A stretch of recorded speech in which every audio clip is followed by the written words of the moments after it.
जदयू का विलय राजद में नहीं है। अगला फोन करेगा तो फोन पे जवाब देंगे, अगला अगर मैसेज भेजेगा तो मैसेज जवाब देंगे, ईमेल देगा तो ईमेल देगा, चिट्ठी देगा चिट्ठी देगा, आज सोशल मीडिया पर सोशल मीडिया पर बातचीत होगी। बातचीत इन दोनों को ही, लेकिन सर्व समाज को जदयू के समझ में आ गया विलय जैसी कोई बात थी अब नहीं है। ललन सिंह गारंटी ले रहे हैं इस बात का, नीतीश कुमार का गारंटी, तब तो ये लोग नहीं मानेगा, अपना गारंटी खुद नहीं लेते। नीतीश जी इस महागठबंधन में लेके क्या आ रहे हैं? नीतीश जी का कोर वोट बैंक है का? नमस्कार, भारत लाइव देख रहे हैं आप और ये गेम बड़ा है।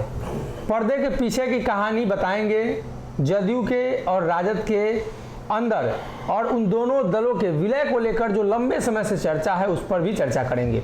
उपेंद्र कुशवाहा ललन सिंह के साथ कैसे बातचीत कर रहे हैं उस पर भी चर्चा करेंगे। डॉक्टर साहब हमारे साथ मौजूद हैं कई खबरों के साथ।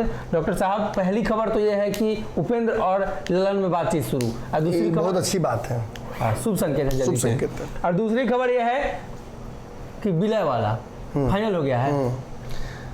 फाइनल कहा जाएगा जब उपेंद्र जी इतने बड़े नेता हैं जदयू के और ललन सिंह सर्वे सर्वा है। आप मान रहे हैं कि उपेंद्र जी जदयू के हैं? अभी बिल्कुल है, छोड़ेंगे तैया ना, अभी तो धैले हैं, अभी किसे कहा जा सकता है। और दोनों ने अगर बातचीत करके कोई राय मशवरा करके वो निकाला है अगर निष्कर्ष, तो उस निष्कर्ष का हम सब सम्मान करेंगे। जदयू का विलय राजद में नहीं होगा जी, यही तय हुआ है ना। लेकिन मैं आग्रह करूंगा आपसे कि पहले उपेंद्र जी ने जो कहा है ललन सिंह जी को वो बताइए आप जरा लेटर में एक बार पढ़ के। उपेंद्र कुशवाहा ने लिखा है, ललन सिंह को नहीं, पूरे जदयू के लोगों के लिए लिखा है, विशेष तौर पे अपने मैंने सबसे बड़े नेता के लिए लिखा है। हाँ, उसमें लिखा है कि साथ ही राजद की ओर से एक खास डील, और देखिए खास डील के नीचे लाइन लगा दिया है, मतलब ये खास बात है। और लिखा गया है कि जदयू और राजद के विलय पर चर्चा है, पार्टी के निष्ठावान नेता, कार्यकर्ता और आम मानस को भी झकझोर कर रख दिया है। और कार्यक्रम विवरण में और सेवा में, मतलब जिनको भेजा गया है, तीन आदमी को भेजा गया है। जदयू के प्रमुख साथी तो भाई ललन सिंह हैं, राष्ट्रीय अध्यक्ष हैं तो प्रमुख होंगे ना। पूर्व में रालोसपा के साथ काम कर चुके प्रमुख साथी और महात्मा फुले समता परिषद के प्रमुख साथी। ये जो लेटर भेजा गया है ललन सिंह को, इसमें उपेंद्र कुशवाहा ये कहने की कोशिश कर रहे हैं, कभी ये कहने की कोशिश कर रहा है कि आप प्रमुख साथी हैं, नीतीश को छोड़िए, आइए हमारे साथ। प्रमुख साथी तो है ना, है आरसीपी सिंह जैसे सब लड़ाई लेना था तो दो सुबह का चाय तो अक्सर साथ पीता था लोग। हाँ, ब्रेड चाय पे चलता था, साथ में पी रहा था, तो फिर तो प्रमुख साथी तो है लोग। हाँ, ये अलग बात है कि समता पुले से क्या लेना देना ललन जी का। हाँ। और रालोसपा में तो कभी गए नहीं, तो कांग्रेस में गए थे बेचारे, तो क्या जाने उधर का स्वाद। तो ऐसे में पहला वाला है। हाँ, ऐसे में उपेंद्र कुशवाहा के इस बयान पर आत्ममंथन किया ललन सिंह जी ने, और आत्ममंथन करके उन्होंने उसका जवाब दिया। जैसे अगला फोन करेगा तो फोन पे जवाब देंगे, अगला अगर मैसेज भेजेगा तो मैसेज जवाब देंगे, ईमेल देगा तो ईमेल देगा, चिट्ठी देगा चिट्ठी देगा, आज सोशल मीडिया पर सोशल मीडिया पर बातचीत होगी।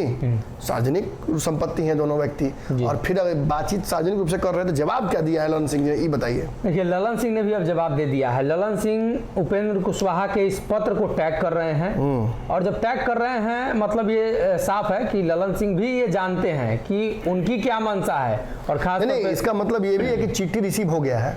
हाँ, चिट्ठी रिसीव हो गया। डबल टिक नहीं लगता है व्हाट्सएप पे, डबल टिक मतलब पढ़ लिए हैं, गया भी और पढ़ भी लिए। स्पष्ट तौर पे ललन सिंह का ये मानना है कि उपेंद्र कुशवाहा ने जिन बातों का जिक्र किया है, खास तौर पे जदयू और राजद के विलय वाली बातों पर, तो कहीं पर निशाना और कहीं पर निगाहें, कहीं पर निशाना जदयू के समर्पित एवं निष्ठावान कार्यकर्ता साथियों को दिग्भ्रमित करने का प्रयास है। ना कोई डील थी, ना ही विलय की बात थी, ये सिर्फ एक मनगढ़ंत कहानी है। चलिए ठीक है, अच्छी बात है कि मतलब ये स्पष्ट कर दिया उन्होंने कि उपेंद्र कुशवाहा जी अब भ्रम में नहीं रहेंगे कि भाई पार्टी विलय नहीं होने जा रही है। उपेंद्र कुशवाहा को शायद लग रहा था, कहीं से इनपुट उनको ही मिला होगा कि दोनों पार्टियां विलय करने वाली हैं, और कहीं ना कहीं लड़ाई तो वहीं शुरू हुई थी। उपेंद्र कुशवाहा मुखर हुए थे तो यही ना कहते कि ये पार्टी नीतीश जी की थोड़ी है, अरे आपके पास 10 रुपया है, मेरे पास 5 रुपया है, हम आपको 5 रुपये दे दिए तो 15 रुपये के दोनों हम मालिक हो गए। आप अकेले नहीं ना हुए 15 रुपए के मालिक, हम भी तो है उसमें। और ठीक है, 5 रुपया मेरा है तो आप अकेले फैसला लीजिएगा, 15 रुपए में क्या खरीदेगा, दोनों फैसला ले। गलत है। उपेंद्र कुशवाहा अपने बात जगह पर सही है। अब ललन सिंह इसी में कहना कि जदयू में अभी भी वो हैं, और रहकर लड़कर अपना हक लेंगे तब न जाएंगे जी बाहर। जी दे दीजिए मेरा सामान, जाना है हमको तो रख तो नहीं लीजिएगा, मेरा सामान किराएदार है तो दीजिए सामान, वापस जाए अपने घर। और ललन सिंह जी ने लड़ाई तो इन दोनों की हुई, बातचीत इन दोनों को ही, लेकिन सर्व समाज को जदयू के समझ में आ गया जी कि विलय जैसी कोई बात थी अब नहीं है। ललन सिंह गारंटी ले रहे हैं इस बात का, नीतीश कुमार का गारंटी, तब तो ये लोग नहीं मानेगा। नीतीश जी का गारंटी ले रहे हैं कि अब जी अपना गारंटी खुद नहीं ले सकते, विलय नहीं करेंगे अपनी पार्टी का।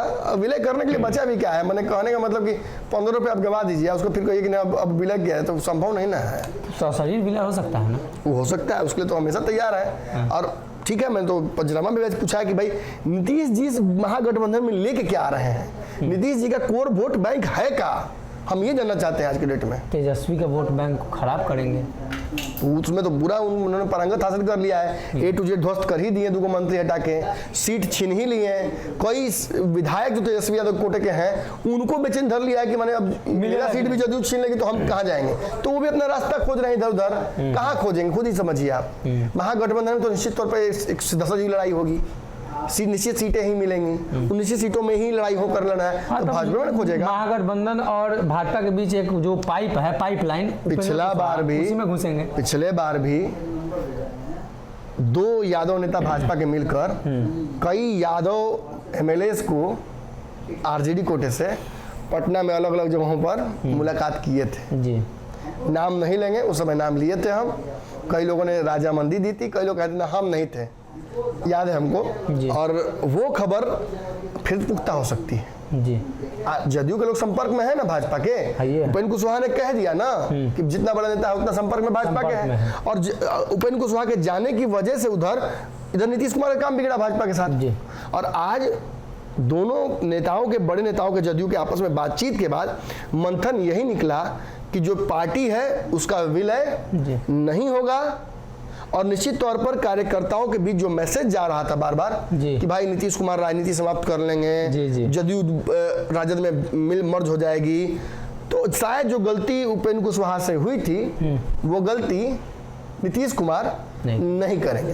तो एक बात मुझे और बताइए, जब नीतीश कुमार विलय नहीं करेंगे तो तेजस्वी यादव जी नीतीश कुमार वाले फील्डिंग क्यों करेंगे? 40 विधायक वाले पार्टी के क्या नीतीश कुमार के पास वोट बैंक है कि नीतीश क्या दे रहे हैं तेजस्वी यादव को? कोई शर्त तो होगी। मैं ये मान लेता हूं कि दोनों पार्टियों का विलय नहीं होगा, लेकिन ये मानना बड़ा मुश्किल है कि तेजस्वी यादव बिना शर्त के नीतीश कुमार के साथ गठबंधन करने आए हैं। और ये भी मेरा मैंने जो पॉलिटिकल माइंड है वो मानने के लिए तैयार नहीं है कि तेजस्वी यादव की बातों को नीतीश कुमार मान रहे हैं जी। निश्चित तौर पर हमें साफ तौर पर दिख रहा है कि राजनीतिक पार्टियां जो दोनों हैं वो एक दूसरे के साथ सहमत का खेल खेल रही हैं, और इसमें नुकसान जो है वो दोनों का हो रहा है। तो कहीं ना कहीं बिहार में जो नया समीकरण बनाने की कोशिश राजद जदयू की विलय की चर्चा थी, उस पर ललन सिंह ने पूर्णतः रोक लगा दी है और कहा है कि ऐसा बिल्कुल नहीं होने वाला है। अगर ये वीडियो पसंद आई और वह बिहार के राजनीति और बिहारियत से सरोकार रखेनी तो सब्सक्राइब बटन दबा के चैनल के सब्सक्राइब कर ली। ओजे एगो घंटी बा, ओकरा बटन दबा देला से कुल सटीक और मारक खबर रुआ मुफ्त में मिल जाई। अगर रुआ पत्रकारिता के हमनी के नया प्रयोग में सहयोग कर चाहतानी तो ज्वाइन बटन दबा दी। पेटीएम नंबर नोट कर ली 93